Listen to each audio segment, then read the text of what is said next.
தேவனுக்கே மகிமை உண்டாவதாக. கிறிஸ்துவின் சீஷர்கள் ஊழியங்களிலிருந்து உங்கள் அன்பு சகோதரன் ப்ரூஸ். பிதாவாகிய தேவனுடைய அன்பும் கர்த்தராகிய இயேசு கிறிஸ்துவின் கிருபையும் பரிசுத்த ஆவியானவருடைய அந்யோன்ய வழிநடத்தலும் பாதுகாப்பும் அரவணைப்பும் உங்கள் யாவரோடும் இருப்பதாக. ஆமென், ஆமென், ஆமென். ஹல்லேலூயா. மீண்டும் ஒரு விசையாய் உங்கள் யாவரையும் சந்திப்பதில் பெருமகிழ்ச்சி அடைகிறேன். கர்த்தராகிய ஆண்டவருக்குள்ளே யாவரும் நலமாயிருப்பீர்கள் என்று விசுவாசிக்கிறேன். ஒருவேளை பலவீனத்தோட, வியாதியோட, கண்ணீரோட, போராட்டத்தோடு இருப்பீங்கன்னா இந்த செய்தி உங்களுக்கான செய்தி. சுகமாக்கவே முடியாது என்று சொல்லப்படுகிற இன்றைக்கும் குஷ்டரோகத்திற்கு இந்த உலகத்திலே மெடிசன், அதாவது சரி பண்ணக்கூடிய, சரீரத்திலே அதை கியூர், அதை சுகமாக்கக்கூடிய மருத்துவங்கள் என்பது இல்லை. அந்த குஷ்டரோகிகள் பார்த்தீங்கன்னா சிலருக்கு அப்படியே கை அரிச்சிருக்கும், கால் அரிச்சிருக்கும். அப்படிப்பட்ட ஒரு நிலை. அதையே நம்முடைய தேவனால், கர்த்தராகிய இயேசு கிறிஸ்துவினால் சுகமாக்க முடியும். ஹல்லேலூயா, ஹல்லேலூயா, ஹல்லேலூயா. அதற்குரிய ஒரு காரியத்தை இயேசு கிறிஸ்து இந்த உலகத்தில் வருகிறதுக்கு முன்பு வாழ்ந்த தேவனுடைய தீர்க்கதரிசியாய் இருக்கிற எலிசா என்கிற ஒரு மனிதனுடைய நாட்களில் நடந்த ஒரு சம்பவத்தை பார்ப்போம். தேவன் அந்த சம்பவத்திலிருந்து நாம் என்ன கற்றுக்கொள்ள வேண்டும் என்று விரும்புகிறாரோ அதை கற்றுக்கொள்ள தேவன் நமக்கு உதவி செய்வாராக. ஆமென், ஹல்லேலூயா. தேவனுடைய ஆசீர்வாதம் உங்களுக்கு வரும். தேவனுடைய விடுதலை உங்களுக்கு வரும். தேவனுடைய சமாதானம் உங்களுக்கு வரும். தேவனுடைய சந்தோஷம் உங்களுக்கு வரும். அவருடைய நித்தியத்துவம் உங்களுக்கு வரும். தேவனுடைய இரக்கம் உங்களுக்கு வரும். ஹல்லேலூயா. தேவனுக்கு மகிமை உண்டாவதாக. 2 ராஜாக்களின் புஸ்தகம் 5வது அதிகாரம் 1வது வசனத்திலிருந்து அந்த சம்பவத்தை வாசிக்கிறேன். வாசிக்க அதனுடைய காரியங்கள் இன்னதென்பதை அறிந்து நாம் செயல்பட தேவன் நமக்கு உதவி செய்வாராக. ஆமென். சீரிய ராஜாவின் படைத்தலைவனாகிய நாகமான் என்பவன் தன் ஆண்டவனிடத்தில் பெரிய மனுஷனும் எண்ணிக்கை உள்ளவனுமாயிருந்தான். அவனை கொண்டு கர்த்தர் சீரியாவுக்கு ரட்சிப்பை கட்டளையிட்டார். மகாபராக்கிரமசாலியாகிய அவனோ குஷ்டரோகியாய் இருந்தான். ஹல்லேலூயா. சீரிய தேசத்தில் இருந்த மனுஷன் நாகமான் என்கிற மனுஷன். இந்த மனுஷனை கர்த்தர் தொட்டு விடுதலையாக்குறத பார்க்கிறோம். இந்த விடுதலைக்கு குறிய காரியம் என்ன அப்படின்னு சொல்லி கவனிச்சு பார்த்தீங்கன்னா, எலிசா ஒரு வார்த்தையை சொல்றான். அந்த வார்த்தைக்கு அவன் கீழ்ப்படிஞ்ச போதுதான் விடுதலை வந்துச்சு. 10வது வசனம். அப்பொழுது எலிசா அவனிடத்தில் ஆள் அனுப்பி, நீ போய் யோர்தானில் 7 தினம் ஸ்நானம் பண்ணு, அப்பொழுது உன் மாம்சம் மாறி நீ சுத்தமாவாய் என்று சொல்ல சொன்னான். ஆமென். இந்த வசனம் தான் அவனுடைய விடுதலைக்கு ஒரு அச்சாரமான, ஒரு மகிமையான ஒரு வார்த்தை. இந்த வார்த்தை இன்றைக்கும் தேவ பிள்ளைகளை கேட்டுக்கொண்டிருக்கிறவர்களே, தேவனுடைய ஆலோசனை ஒரு மனிதனுக்கு வரும்போது அந்த ஆலோசனையை கேட்டு கீழ்ப்படுகிறவனுக்கு தேவன் தருகிற விடுதலை எப்படி சம்பவிக்கும் என்பதற்கு இந்த சம்பவம் ஒரு சாட்சியா இருக்கிறது. இந்த சம்பவத்திலிருந்து நாம் கற்றுக்கொள்ள வேண்டியவைகள் அநேகம் இருக்கிறது. முதல்ல அந்த நாகமான் என்பவனை குறித்து பார்க்கிறோம். நாகமான் என்பவன் எப்படிப்பட்டவனா இருந்தான்னு சொல்லுது. மகா பராக்கிரமசாலியாகிய அவனோ குஷ்டரோகியாய் இருந்தான். இது எப்படி? 5வது அதிகாரத்தில் 1வது வசனத்தில் சீரிய ராஜாவின் படைத்தலைவனாகிய நாகமான். படைத்தலைவன் சொன்னா அவன் ஒரு ஜெனரல். அவனுக்குள்ள அதிகாரம், பயங்கரமான அதிகாரம். அவன் சீரிய தேசம், அந்த தேசத்தில் இருக்கிற அந்த ராஜாவுக்கு அவன் ஒரு முக்கியமான ஒரு ஆளா இருந்திருக்க வேண்டும். அவன் எப்பொழுதும் யுத்தத்திலே பராக்கிரமசாலி என்று அவனை பத்தி சொல்லுது. பாருங்க, மகாபராக்கிரமசாலின்னு சொல்லுது. சாதாரண பராக்கிரமசாலி அல்ல. பராக்கிரமசாலினா என்ன? அவனால செய்யக்கூடாத காரியம் இல்லை. அவன் போய் ஒரு இடத்துல போர் போட்டான்னா, ஒரு சண்டை, ஒரு யுத்தத்தில் அவன் நின்னான்னா அவனை ஜெயிக்க முடியாது. அப்படிப்பட்டவனைத்தான் வேதம் சொல்லுகிறது அவன் மகாபராக்கிரமசாலியா இருந்தான். ஆனா அவ்வளவு பெரிய பராக்கிரமசாலியா இருந்தாலும் அவனுக்கு குஷ்டரோகம் இருந்துச்சு.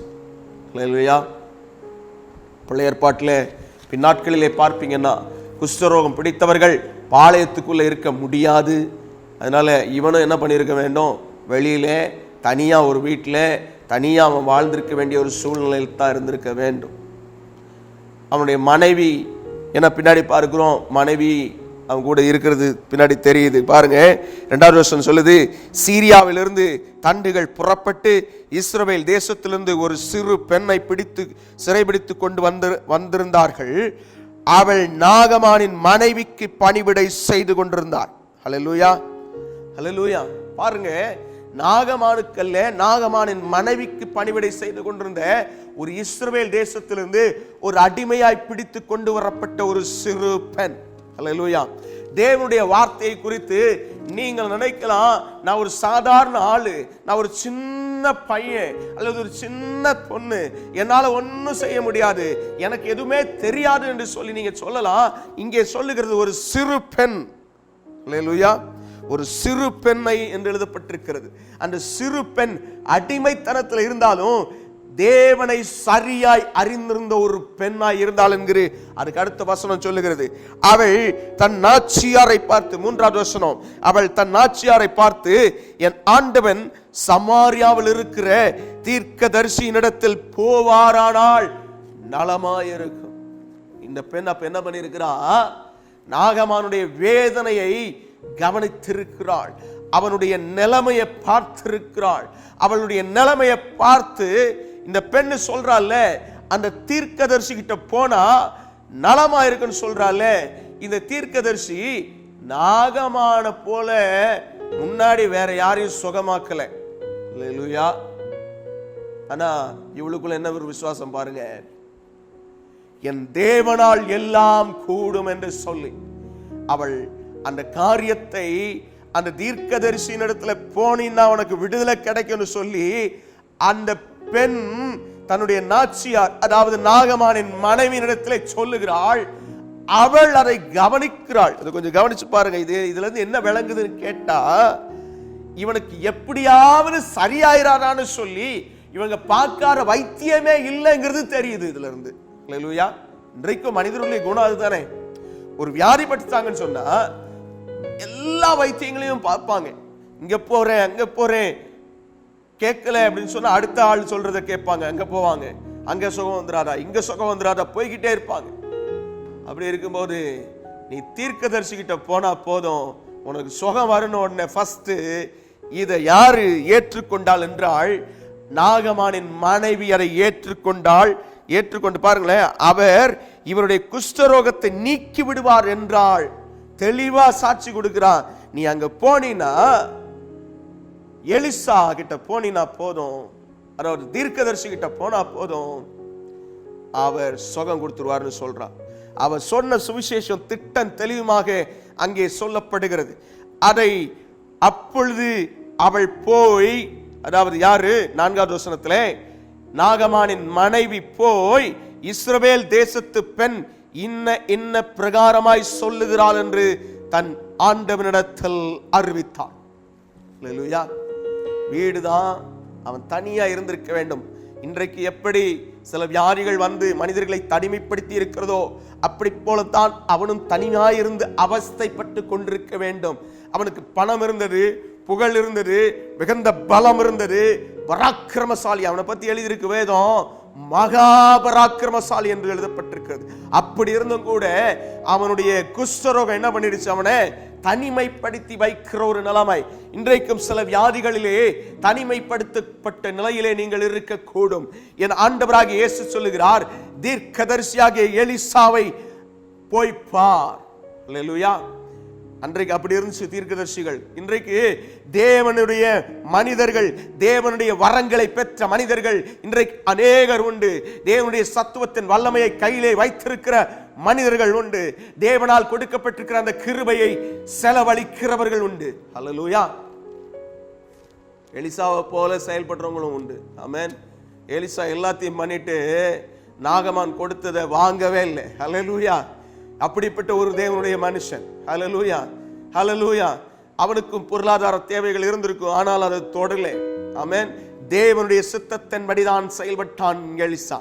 ஆமென். பாருங்க, இந்த வசனத்துல பார்க்கிறோம், அந்த பெண் 4வது வசனத்தை, அப்பொழுது அவள் போய் இஸ்ரவேல் தேசத்து பெண் இன்னென்ன பிரகாரமாய் சொல்லுகிறாள் என்று தன் ஆண்டவரிடத்தில் அறிவித்தாள்.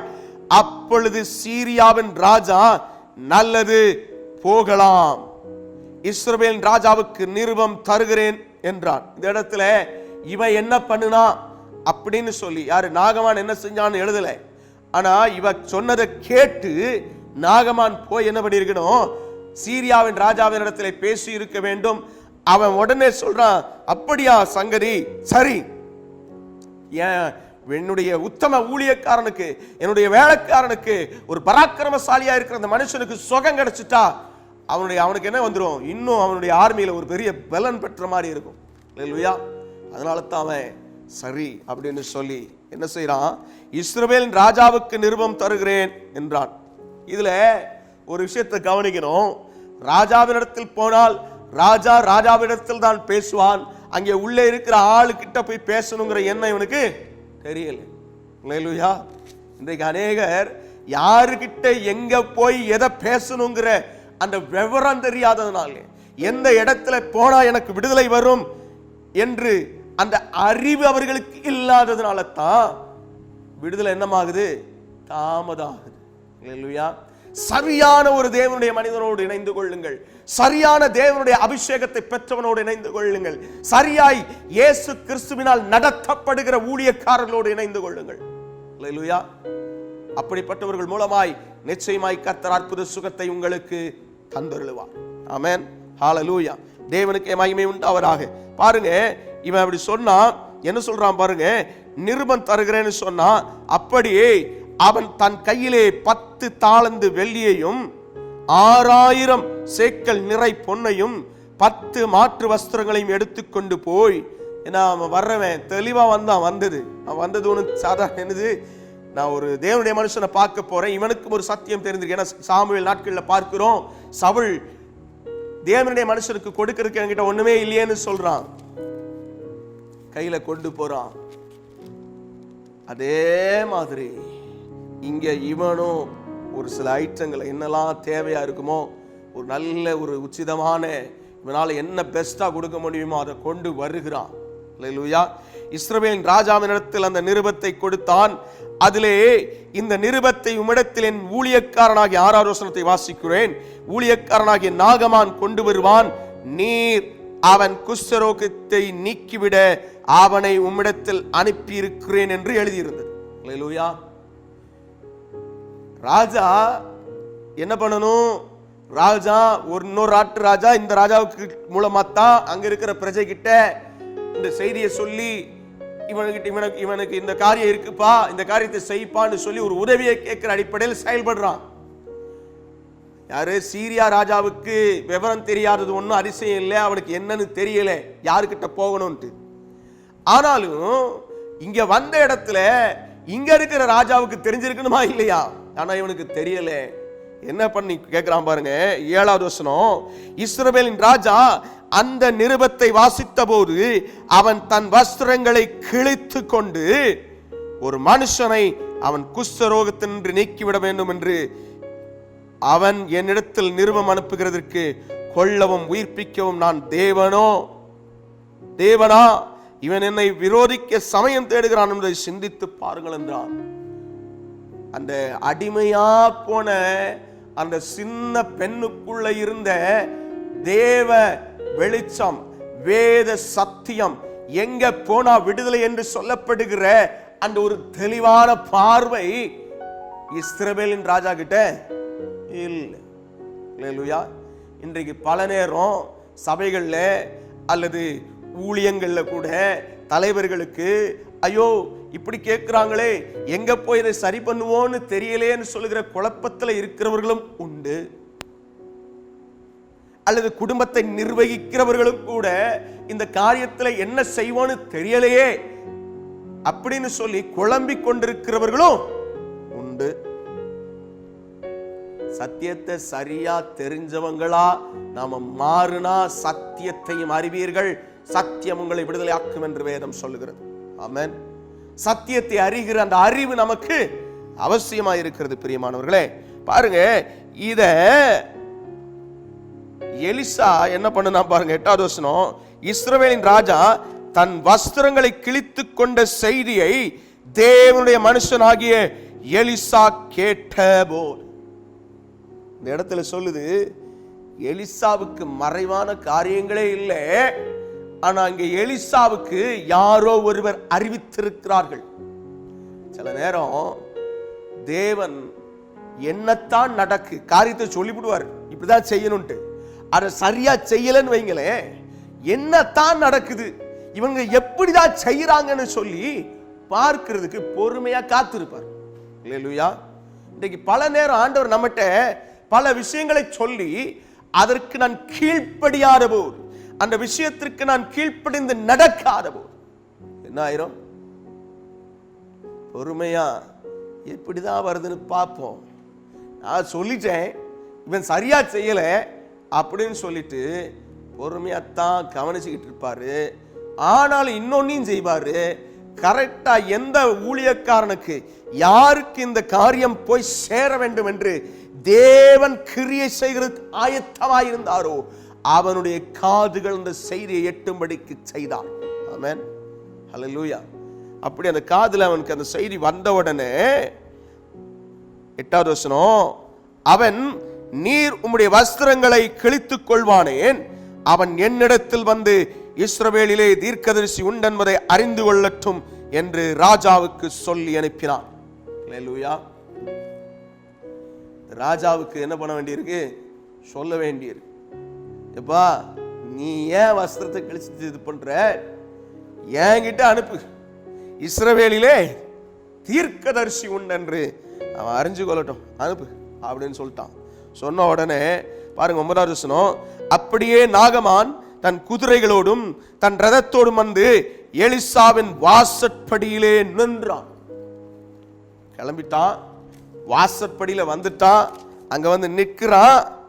அப்பொழுது எலிசா அவனிடத்தில் ஆள் அனுப்பி என்ன பண்ணா?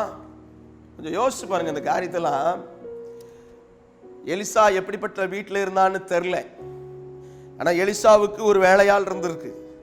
அந்த வேலையாள் நாகமான் கிட்ட வந்தான்னு சொல்லுது. நாகமான் வீட்டு வாசற்படியில நின்றுகிட்டு இருக்கிறான். வாசற்படியில ஒரு மனுஷன் வந்திருக்கும் போது நம்முடைய பண்பாடு, நம்முடைய தமிழர் பண்பாடு என்ன?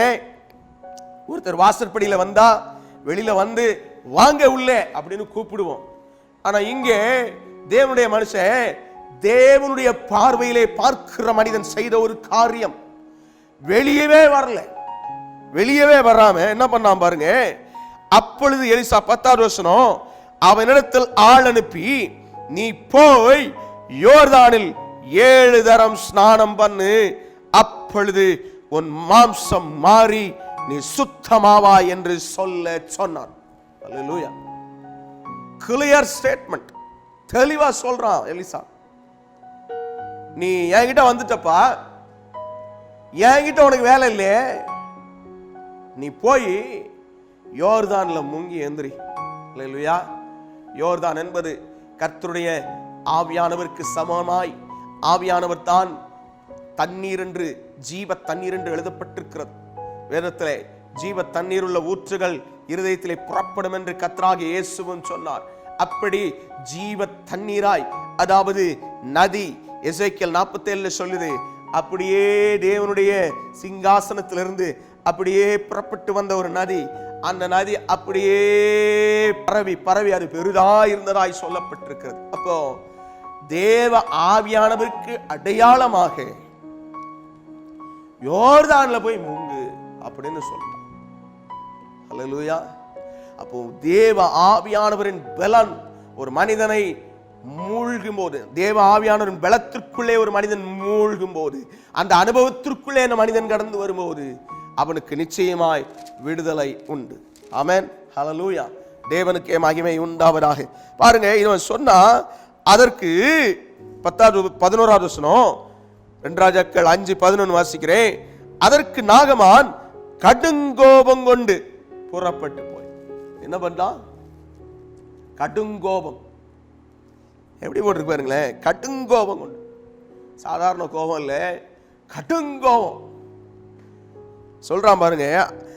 புறப்பட்டு போய் அவன் வெளியே வந்து நின்று தன் தேவனாகிய கர்த்தருடைய நாமத்தை தொழுது தன் கையினால் அந்த இடத்தை தடவி இவ்விதமாய் குஷ்டரோகத்தை நீக்கி விடுவான் என்று எனக்குள் நினைத்திருந்தேன். அல்லேலூயா. ஏசாயா 55 சொல்லுது, என் நினைவுகள் உன் நினைவுகள் அல்ல. ஆமென். அல்லேலூயா.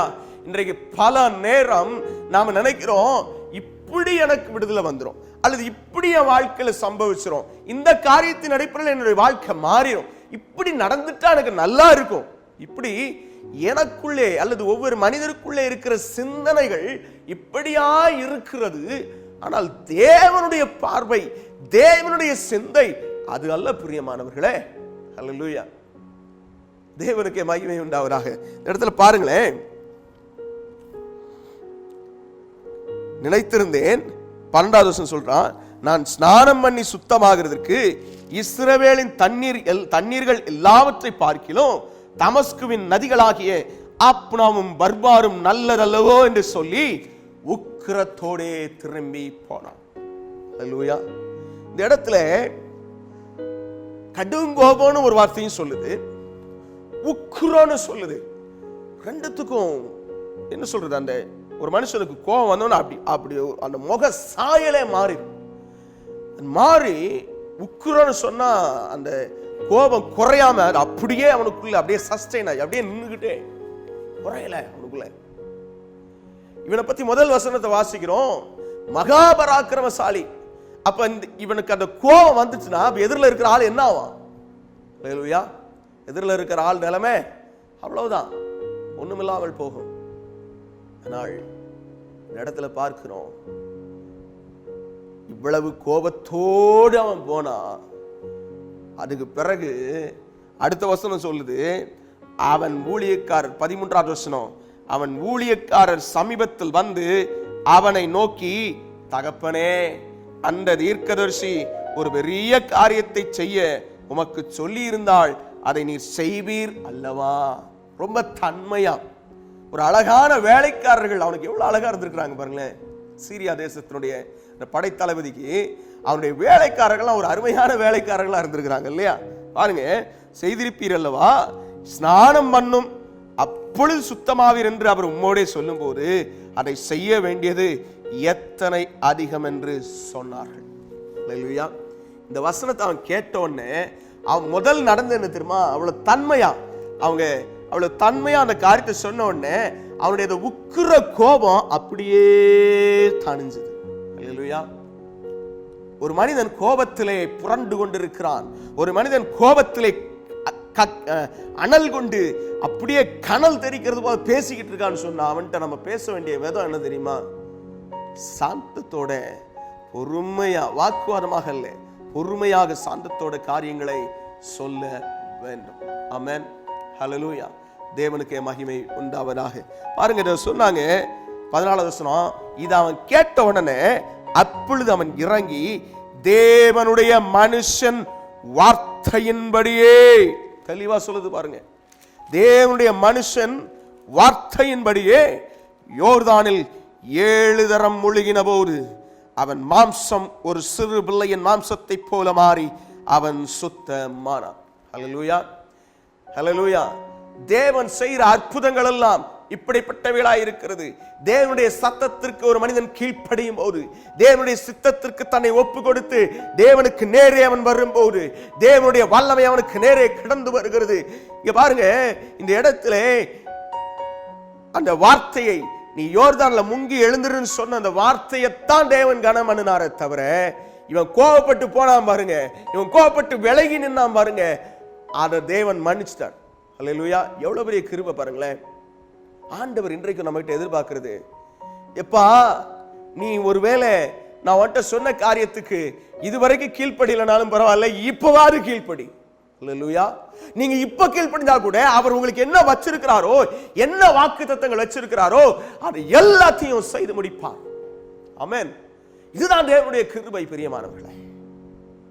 ஏன்னா தேவனுடைய வார்த்தையை ஒரு நாளும் அவமாக்க மாட்டார்.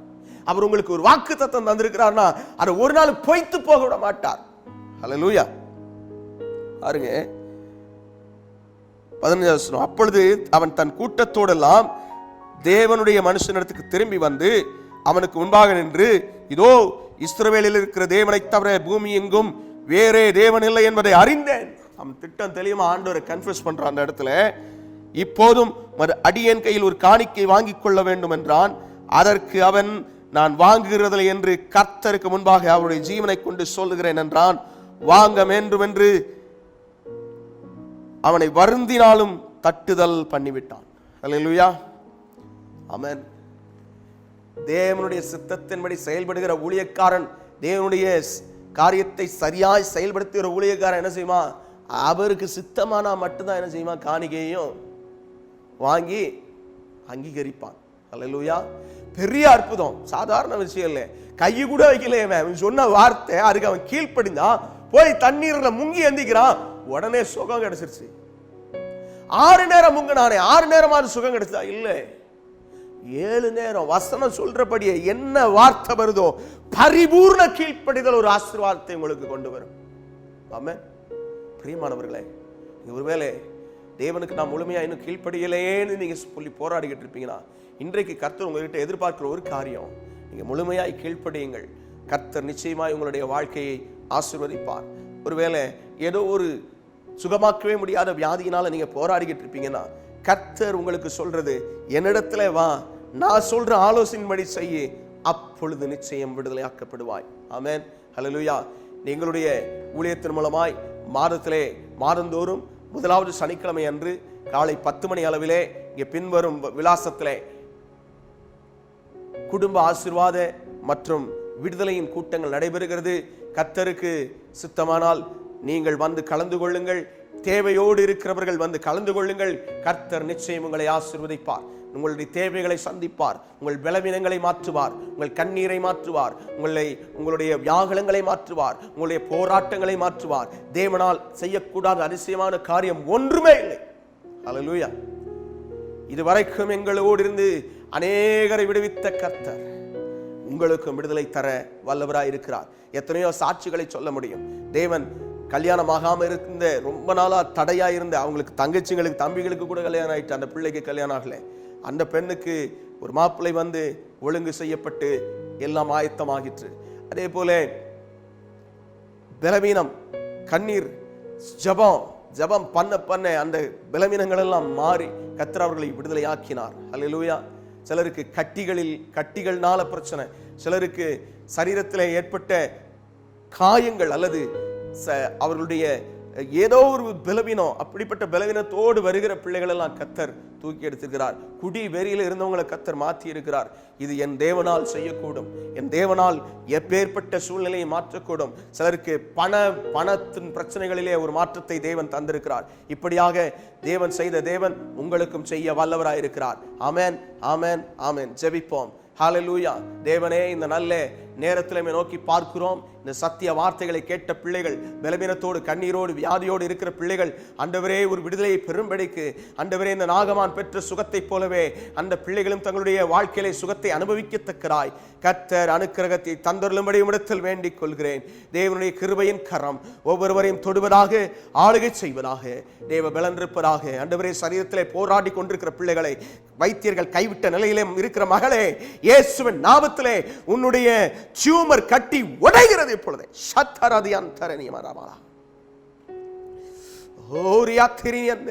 துபர்குலோசிஸ், டிபி என்று சொல்லப்படுகிற வயிற்றிலே ஏற்பட்டிருக்கிற அப்படிப்பட்ட புண்கள் எல்லாம் மாறுகிறது இயேசுவின் நாமத்தினாலே. ஆண்டவரே, தொடுங்கப்பா, கிருபை செய்யுங்கப்பா. இயேசுவின் நாமத்தில் அர்ப்பணித்து ஜெபிக்கிறோம் ஜீவனுள்ள நல்ல பிதாவே. ஆமென், ஆமென், ஆமென். தேவ சமாதானம் உங்கள் இருதயங்களில் ஆளுகை செய்ய கடவது. கர்த்தருடைய தெய்வீக சுகம் உங்கள் வீட்டிலே நிலைத்திருப்பதாக. ஆமென், ஆமென், ஆமென். ஹல்லேலூயா, ஹல்லேலூயா.